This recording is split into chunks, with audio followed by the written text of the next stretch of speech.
오늘 우리에게 주신 하나님 말씀은 에베소 3장 14절부터 19절까지 말씀입니다. 한 목소리로 읽겠습니다. 이러므로 내가 하늘과 땅에 있는 각 족속에게 이름을 주신 아버지 앞에 무릎을 꿇고 비노니 그의 영광의 풍성함을 따라 그의 성령으로 말미암아 너희 속사람을 능력으로 강건하게 하시오며 믿음으로 말미암아 그리스도께서 너희 마음에 계시게 하시옵고 너희가 사랑 가운데서 뿌리가 박히고 터가 굳어져서 능히 모든 성도와 함께 지식에 넘치는 그리스도의 사랑을 알고 그 너비와 길이와 높이와 깊이가 어떠함을 깨달아 하나님의 모든 충만하신 것으로 너희에게 충만하게 하시기를 구하노라. 아멘. 에릭 호퍼라고 하는 사람이 있습니다. 별명이 길 위의 철학자라고 하는 사람인데 이 사람이 이런 말을 했습니다. 한번 들어보십시오. 세상에서 가장 어려운 산수는 우리에게 주어진 복을 헤아리는 거다. 세상에서 가장 어려운 산수는 우리에게 주어진 복을 헤아리는 거다. 이게 무슨 말인가 하면은요, 우리가 받아 누리는 복이 적지 않은데 그거 제대로 깨닫지 못한다, 그런 뜻이죠. 바꿔서 말씀드리면은 받은 건 생각하지 않고 받지 못한 것만 생각하는 게 우리 인생들이다, 이런 뜻이 됩니다. 그러니까 계산이 안 되는 겁니다. 그러니까 이 세상에서 제일 어려운 산수가 그거라는 겁니다. 우리에게 주어진 복을 세는 거. 이 계산이 제대로 안 되니까 우리가 why me? 라는 불평을 하죠. 왜 납니까? 왜 나한테 그러십니까? 다른 사람은 당하지 않는 고난 왜 내게만 찾아오느냐? 우리도 이렇게 하나님한테 따지지 않습니까? 우리가 받은 건 무시하고 받지 못한 거, 그것만 바라보니까 그게 더 크게 보입니다. 받은 거는 조망만하게 보이고 반대로 내가 당하는 고난, 이건 어마어마한 크기로 보이는 거, 이게 우리들의 계산법입니다. 우리들의 행복 계산법이 그런 겁니다. 메이슨이라고 하는 사람이 있습니다. 이 사람은 이런 말을 했습니다. 받은 것에 대해서 감사할 줄 모르는 사람은 앞으로 받게 될 것에 대해서도 감사하지 않을 거다. 이미 받은 게 있습니다. 분명히 있습니다.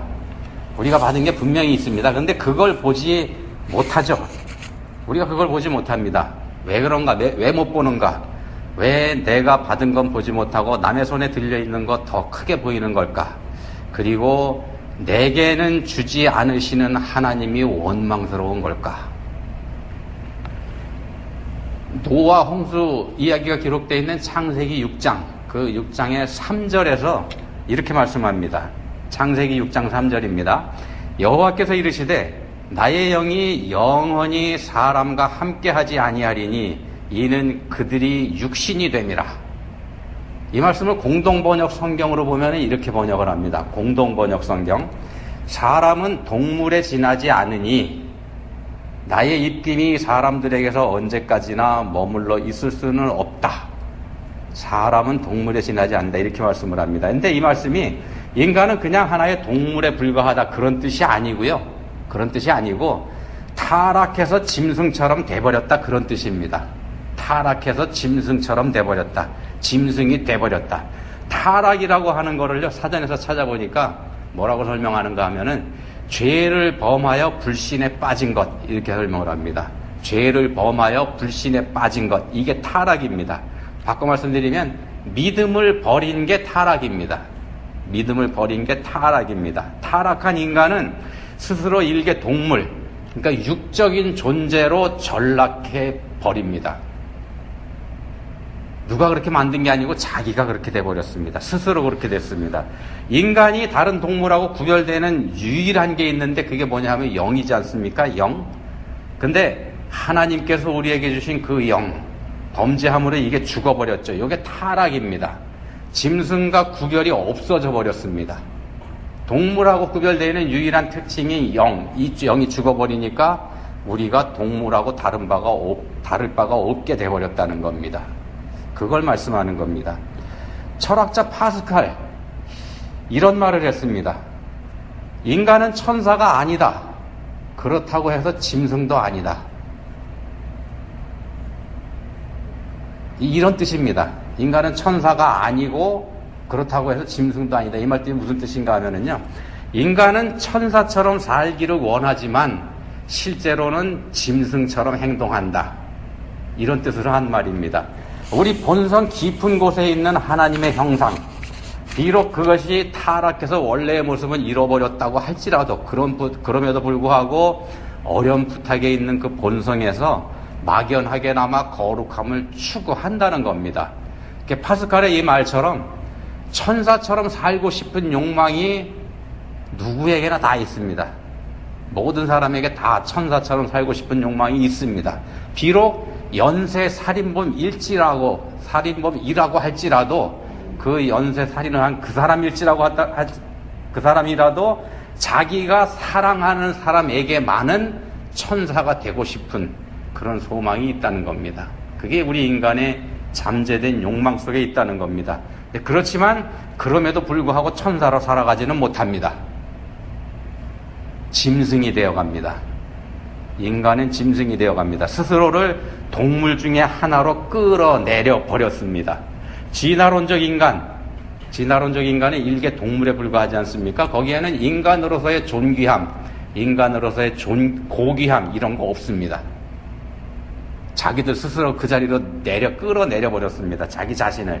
창세기 말씀처럼 그들이 육신이 돼버렸습니다.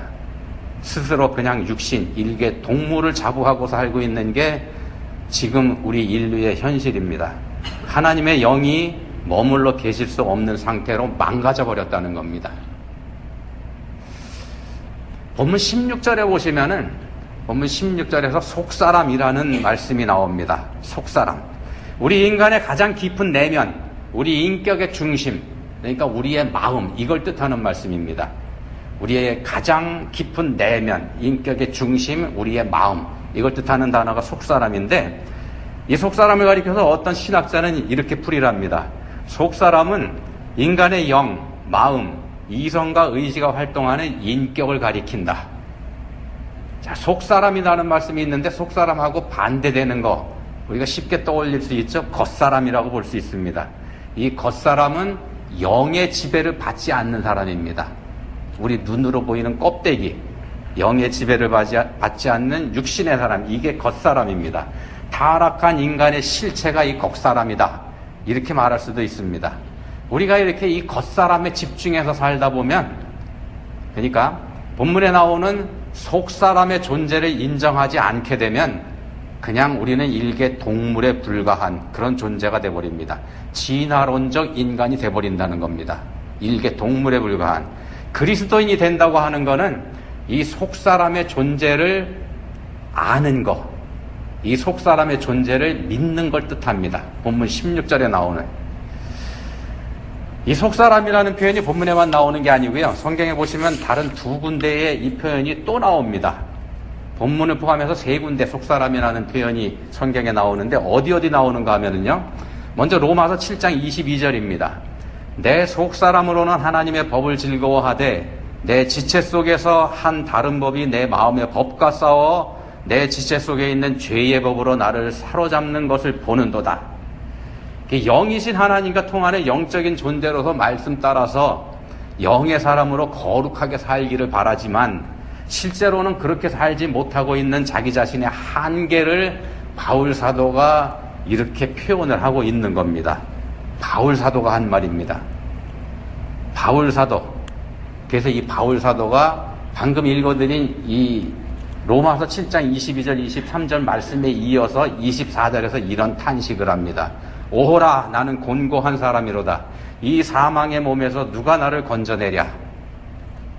이게 한 군데 나오는 속사람 표현이 나오는 데고요. 또 다른 속사람이라는 표현이 나오는 데가 어디냐 하면은 고린도후서 4장 16절입니다. 이렇게 말씀합니다.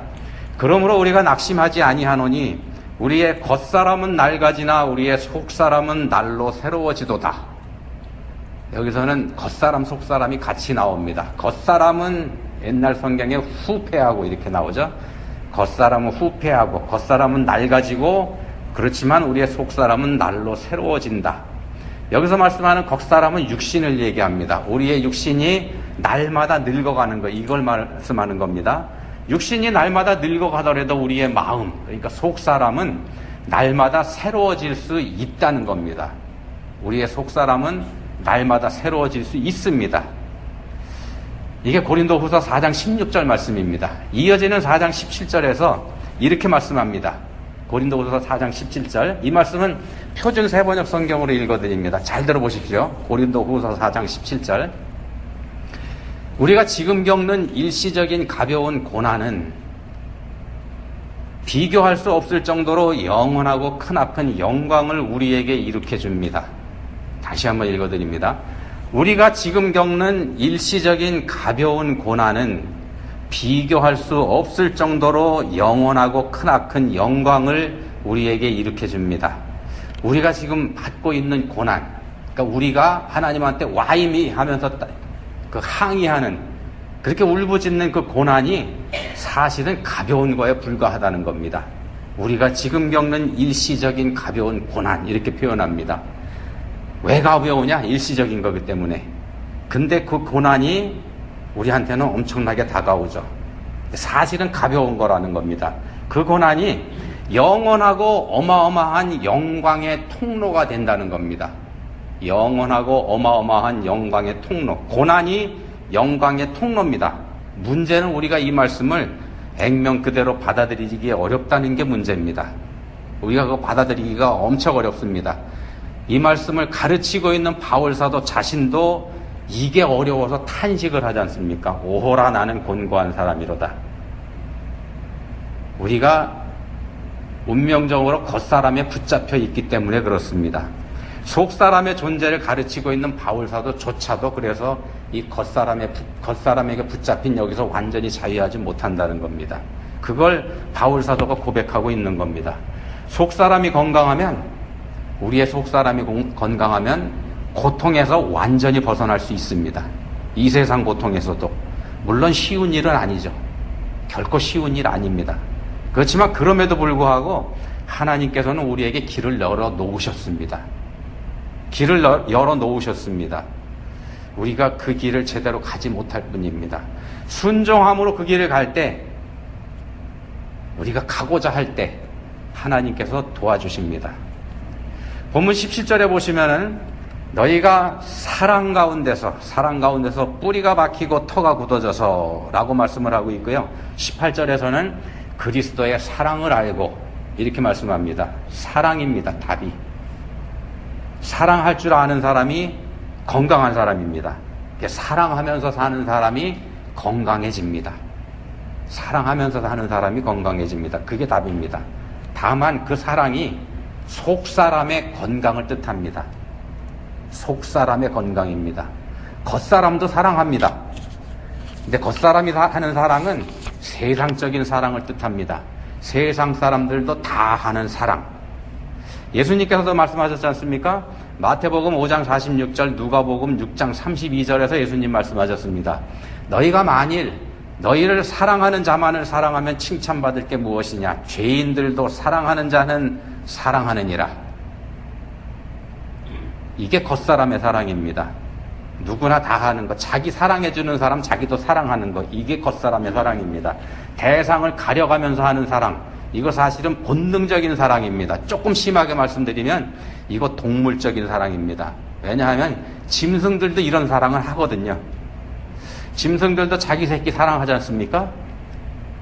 이거에 비해서 속사람이 하는 사랑, 이건 영적인 겁니다. 본능을 넘어서는 사랑이라는 말씀입니다. 사랑할 수 없는 대상이지만, 도저히 사랑해 줄 수 없는 대상이지만 작정하고 그 사람 사랑해 주는 것, 그게 속사람의 사랑입니다. 예수님께서 우리에게 주신 사랑이 바로 이 사랑입니다. 사랑해 줄 만한 구석이 있어서 사랑해 주신 거 아니죠. 우리한테 사랑해 줄 만한 구석이 있어서 그것 때문에 사랑해 주시는 거 아닙니다. 예수님께서 우리를 열심히 뒤져서 찾아보니까 눈꽃만큼 사랑해 줄 만한 뭐가 있더라. 그거 찾아내셨기 때문에 사랑해 주시는 것도 아닙니다. 그런 것도 우리한테는 없습니다. 그냥 사랑해 주시는 겁니다. 그냥. 따지지 않고. 우리가 하나님께 받은 사랑이 그런 사랑이라는 말씀입니다. 사랑받을 만한 사람이기 때문도 아니고 우리가 그럴 만한 가치가 있는 사람이기 때문에 사랑해 주신 것도 아닙니다. 무작정 사랑해 주신 것. 이게 십자가의 사랑입니다. 그냥 무작정 사랑하신 것. 속 사람의 사랑이라는 건 그렇게 하는 사랑이라는 말씀입니다. 이런 사랑을 우리가 할 줄 알면은 이 세상 삶이 완전해집니다. 사랑을 세 가지로 구분하기도 합니다. 어떤 사랑이 있는가 하면요. 첫 번째는 이성적인 사랑입니다. 이성적인 사랑은 뭐냐면은 수준에 맞는 사랑을 하는 겁니다. 이게 사랑받을 만한 사람을 사랑해 주는 겁니다. 이게 이성적인 사랑인 이유가 그게 우리 생각에 맞기 때문입니다. 이게 사랑받는다고 하는 건 자기 하기 나름이다. 우리 이런 생각을 합니다. 잘하면은, 자기가 잘하면은 사랑받을 수 있지만 자기가 잘하지도 못하면서 사랑받으려고 한다면은 이거 언감생심입니다. 우리가 생각하는 게 그겁니다. 우리 이성이 그런 생각을 합니다. 그래서 그런 조건을 달고 사랑하는 거 이게 이성적인 사랑입니다. 근데 요거보다 조금 차원이 다른 사랑이 있는데 그게 뭐냐 하면은 가슴으로 사랑하는 겁니다. 요거는 이제 이성적인 사랑하고 다르죠. 이유가 있기 때문에 사랑해 주는 게 아니고 가슴에서 받아들여질 때 사랑을 합니다. 요건 특별한 이유가 사실은 없습니다. 그냥 좋은 거죠. 마음에서 받아들여집니다. 남들이 뭐라고 하던 간에 내가 좋으니까 사랑해 주는 거. 이게 가슴으로 하는 사랑입니다. 우리가 속된 표현으로 눈에 콩깍지가 씌어서 하는 사랑. 이게 바로 가슴으로 하는 사랑이죠. 이성적인 사랑하고 다르고 어떤 면에서 보면은 이성적인 사랑보다 더 차원이 높고 아름다워 보일 수 있습니다만 문제가 있죠. 이게 언제 변할지 모른다는 겁니다. 콩깍지가 벗겨질 수도 있는 거니까. 그죠? 그래서 이거 완전한 사랑 아닙니다. 세 번째 사랑이 뭐냐 하면은요. 언약적인 사랑입니다. 언약적인 사랑. 하나님의 사랑이 이 사랑입니다. 헌신적인 사랑. 모든 것 다 바쳐서 사랑하는 사랑이 언약적인 사랑인데 여기에는 이 사랑에는 조건이 없습니다. 무한정으로 사랑하는 거고 무작정 사랑해 주는 겁니다. 조건 없이 사랑하는 겁니다. 아니 조건이 있긴 있습니다. 조건이 있긴 있는데 그 조건이 뭐냐 하면 언약입니다. 약속을 하셨기 때문에 사랑해 주는 겁니다. 하나님께서 일방적으로 약속을 해주신 겁니다. 약속이라고 하는 건 보통 쌍방간에 하는 게 약속입니다만 이 약속은 하나님께서 일방적으로 하십니다. 아브라함에게 하나님께서 일방적으로 약속해 주신 것처럼 내가 너에게 복을 주겠다 이렇게 약속하신 것처럼 말입니다.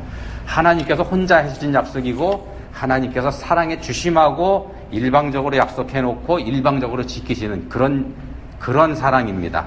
근데 하나님은 영원하신 분이시고 절대로 변하지 않는 분이시기 때문에 그렇기 때문에 이 약속은 영원한 약속이 되고 절대로 변하지 않는 그런 약속이 됩니다. 그런 사랑이 됩니다. 영원한 사랑, 변하지 않는 사랑, 조건을 따지지 않는 사랑, 약속하신 대로 그냥 사랑해 주시는 사랑, 조건을 따지면서 조건을 따져가면서 사랑받을 만한 존재를 찾아보면은 이 세상에 그런 존재 없기 때문에 하나님께서 일방적으로 주시는 겁니다. 우리 모두는 조건을 따져보면 전부 다 자격 미달입니다. 자격 미달은커녕 자격이 눈곱만큼도 없습니다. 그게 우리의 현실입니다.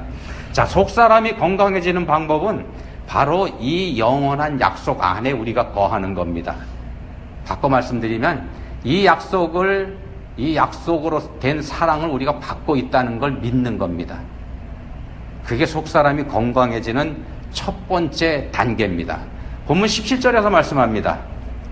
믿음으로 말미암아 그리스도께서 너희 마음에 계시게 하시옵고 너희가 사랑 가운데서 뿌리가 박히고 터가 굳어져서 사랑 안에서 뿌리를 박고 굳건하게 서는 방법은 믿음으로 말미암아서 됩니다. 사랑은 믿음으로 말미암아 됩니다. 믿음으로 받아들일 때 그리스도께서 우리 마음에 내주하시게 됩니다. 믿음으로 받아들일 때 예수 그리스도께서 우리 마음에 내주하십니다. 그리스도께서 너희 마음에 계시게 하시옵고 이렇게 말씀하지 않습니까? 우리의 속사람에 그리스도께서 내주하신다는 겁니다. 본문 16절에서는 우리 안에 내주하시는 성령을 말씀합니다. 우리가 다 알고 있죠. 성령께서 내주하신다는 사실은. 근데 17절에 보시면은 그리스도께서도 내주하신다 이런 말씀을 합니다. 우리를 위해서 십자가에서 달려 돌아가신 예수님, 그 예수님께서 우리 안에 자리를 잡으신다는 겁니다. 우리는 생각합니다. 부활 승천하신 예수님께서 하늘 보좌에 앉아 계신다. 하나님 우편에 앉아 계신다. 그런 분으로만 우리가 생각하고 있습니다만 우리 예수님께서는 당신의 영이신 성령님과 더불어서 우리 안에 들어와서 우리와 늘 함께 하시기를 원하십니다. 그 말씀을 본문에서 하고 있습니다. 우리가 이걸 믿음으로 받아들일 때 그 일이 현실이 됩니다. 사랑은 그래서 믿음입니다. 우리가 하나님을 사랑하고 예수님을 사랑한다고 하는 건 그분을 믿는 겁니다. 예수님 사랑한다고 하는 건 예수님 믿는 겁니다. 믿음으로 받아들이고 믿음으로 함께 하는 것. 이게 어떤 건지 좀 쉬운 예를 들어드리면은요, 얘가 적당할지 모르겠는데 아주 어린아이 한번 생각해 보십시오. 어린아이가 생전 처음 자기 엄마한테 야단 맞는 일이 있었다고 치면은 그 장면을 한번 생각해 보십시오. 만약에 쬐끄만 아이가 잘못을 되게 해서 엄마한테 해초리를 맞는다. 그 장면을 한번 생각해 보십시오. 아이가 생전 처음 엄마한테, 딴 사람도 아니고 엄마한테 해초리 맞으면은 어떻게 반응을 할까요? 와이미 하면서 따지고 덤벼들까요? 아니면 엄마가 어떻게 그럴 수 있어? 그러면서 집을 나가버릴까요? 아니지 않습니까? 아이는 오히려 울면서 엄마 품으로 달려듭니다. 생전 처음 당하는 일이기 때문에 깜짝 놀라고 겁을 먹기는 할지언정 자기를 때리는 엄마 품으로 오히려 파고듭니다. 왜 그러는가? 전적으로 믿기 때문이죠. 엄마를 100% 믿기 때문에 그렇습니다. 그렇게 뛰어드는 건 그건 아이의 이성도 아니고 감정도 아닙니다. 그냥 엄마이기 때문에 그렇게 하는 겁니다. 엄마이기 때문에 그렇게 하는 거죠. 우리한테 필요한 게 바로 요거라는 말씀을 드리는 겁니다. 하나님을 전적으로 믿는 것, 따지지 않는 것, 하나님에게 서운한 마음을 가지지 않는 것, 이런 겁니다. 우리가 하나님을 사랑할 수 있는 유일한 방법이 바로 그거라는 겁니다. 하나님 품으로 무작정 뛰어들어가는 것, 달려들어가는 것, 뭔가 공을 세워서 또는 하나님께 득이 될 만한 일을 해드려서 그 공로를 가지고 가서 사랑하겠다. 이건 우리가 착각하는 겁니다.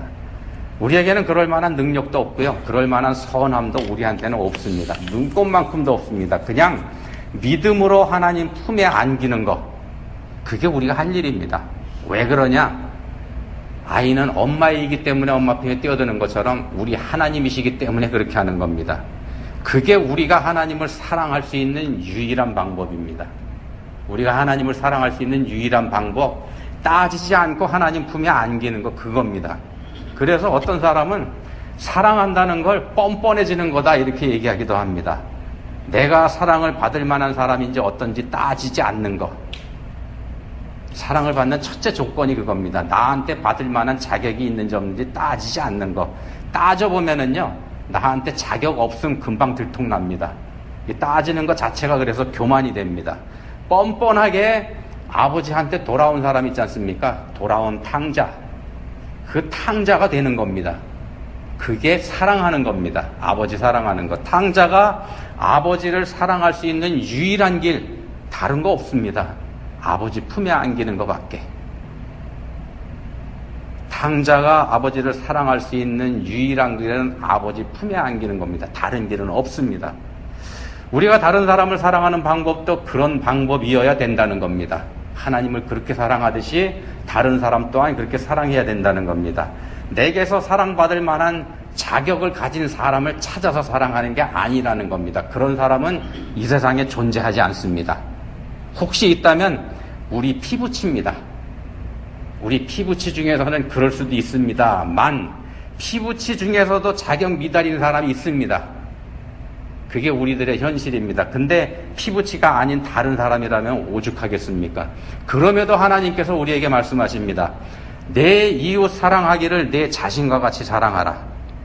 내 이웃 사랑하기를 내 자신과 같이 사랑하라. 앞에서 말씀드렸던 메이슨이라고 한 사람이 한 말, 아직 기억하시죠? 이겁니다. 받은 것에 대해서 감사할 줄 모르는 사람은, 앞으로 받게 될 것에 대해서도 감사하지 않을 거다. 내가 받은 사랑을 인정하지 않으면 다른 사람 절대 사랑할 수 없습니다. 하나님께 이미 받은 사랑을 인정하지 않는 것. 그래서 이게 불신앙이고 이게 교만입니다. 난 아무것도 받지 않았다. 이게 교만이라는 겁니다. 이게 불신앙입니다. 이미 받은 사랑이 나한테도 차고 넘친다는 사실 인정하는 게 그래서 믿음입니다. 믿음은 내가 차고도 넘치도록 받았다는 걸 인정하는 겁니다. 속 사람이 건강해지는 비결은 이렇게 사랑하는 겁니다. 하나님께서 내게 주신 사랑을 믿는 것, 그리고 이미 받은 그 사랑을 다른 사람에게도 나누어 주는 것, 그겁니다. 기도하시겠습니다. 하나님 아버지, 때로는 나만 힘들고 내게만 어려움이 닥치는 세상에 내가 홀로 내던져져 있는 것 같습니다. 근데 그런 고통이 일시적인 것이고 가벼운 것이면서 오히려 비교할 수 없는 영원하고 크나큰 영광으로 가는 통로가 된다고 말씀하셨습니다. 이제는 간절히 원하오니 그거 믿는 믿음 갖게 해주시기 원합니다. 믿음으로 모두를 사랑할 수 있게 해주시기 원합니다. 저희의 속사람이 날마다 새로워지고 날마다 강건하게 해주시기 원합니다. 저희를 도와주십시오. 예수님 이름으로 기도합니다. 아멘.